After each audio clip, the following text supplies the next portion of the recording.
Guztira, 9 izango dira Eusko Jaurlaritzak energia aurrezten laguntzeko martxan jarriko dituen neurriak. Helburua beti ere, energia aurreztea eta energia iturri berriztagarriak bultzatzea izango da. Arantza Tapiak ekonomia garapenerako eta lehiakortasunerako sailburuak aurkeztu ditu 9 neurriok. Eta aurreratu duenez, hauek martxan jartzeko 21 milioi euroko diru laguntzak bideratuko dira. Laguntzek merkatua dinamizatzeko efektua izatea ere bilatzen dute. Izan ere, Euskal Merkatuan 180 milioi eurotan balioetsita dauden inbertsioak mobilizatuko dituzten teknologia eraginkorreko proiektuak egikaritzen lagunduko dute 22,1 milioi euro horiek.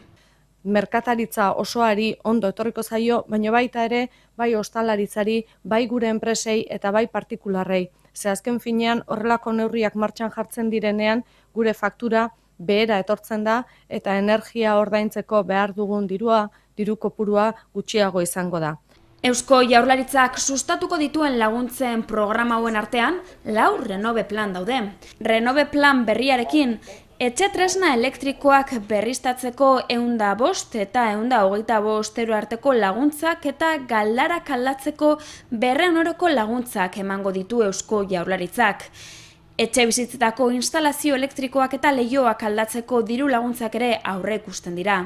Hala ere, laguntzarik handienak industriara bideratuko dituzte. Energia aurrezteko neurriak har ditzaten eta bereziki energia berriztagarriak garatu ditzaten.